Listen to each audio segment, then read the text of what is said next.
Welcome to My Game is Money Investing with your host, Mr. G, the retail trader.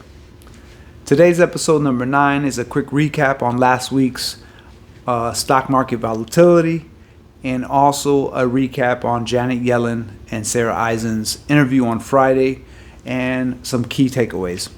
So just a quick disclaimer, I'm not a financial advisor and these videos are for entertainment purposes only.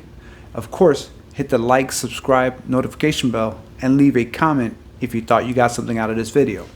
So as a quick recap of last week's volatility, so last week, of course, was an up and down week. We had more bear days than bull days, a lot of red, not a whole lot of green, but that's all right. If you had the stomach for it all, then we're ready for the next week.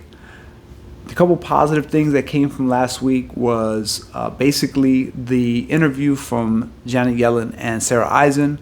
Now, of course, Janet Yellen is the Treasury Secretary and Sara Eisen is the news anchor for CNBC. And it was a great interview where Janet Yellen basically explained to us as the audience that the United States has a strong economy.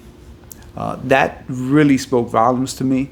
Of course, because in order for us to have a positive outlook on the stock market and our future investments is that we need a strong economy. So she really was, hit that home run with explaining how strong our economy was.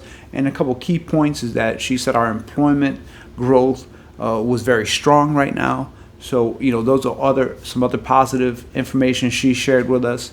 She also shared that the employment insurance claim was low.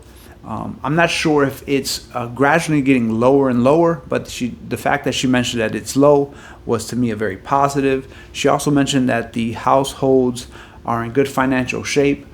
So people, the consumers are buying cars, they're going out to eat, they're taking vacations, so they're flying to their destinations, they're renting hotels, they're renting cars. So the economy is strong and it just keeps on moving, which is positive for your future and present stock investment.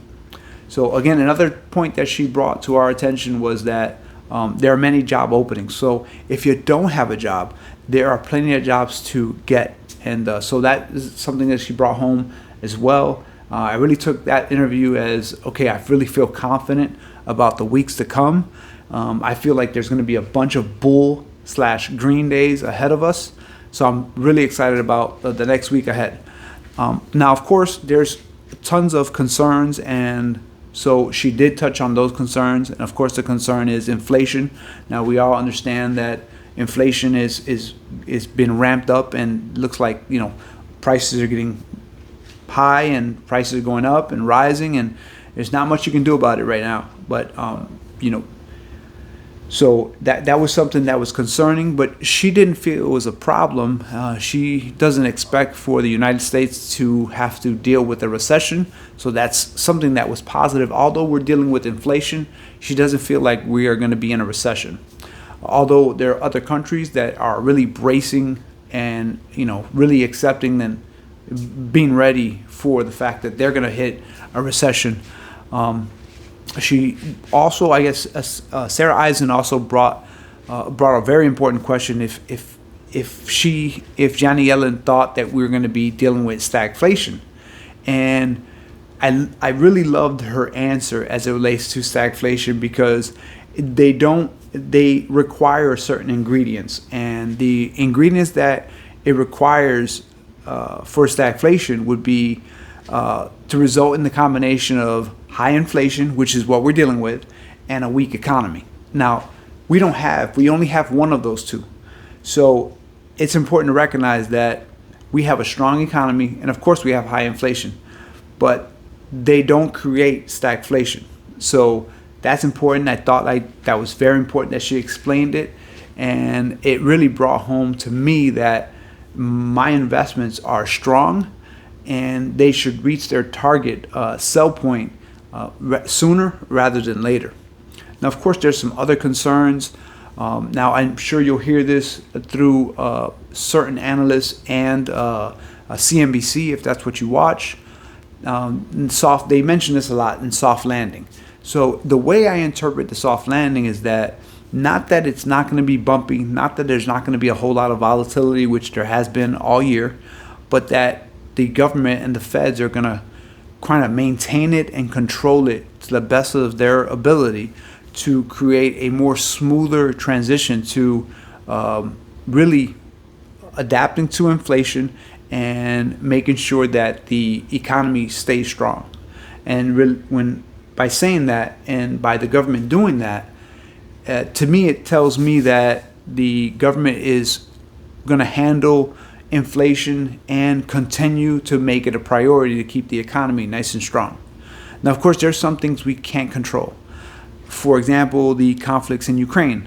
Now, they're adding to our inflation worries because, of course, with the war that's going on, it's creating, of course, higher fuel costs, which really have a domino effect with everything that we deal with. So, it's going to affect your groceries. It's going to affect, of course, your fuel. It's going to affect your travels as, of course, planes require more fuel. Ships require fuel. Everything that it takes to function requires a lot of things that are in Ukraine and obviously are going to affect our finances. So, again, the conflicts in Ukraine, they are negatively affecting, of course, our day-to-day finances. Of course, they have commodities that we're already being affected by, like wheat and minerals such as copper and coffee. So prices on the rise, and of course, we need to control how we spend our flows and how we spend our cash.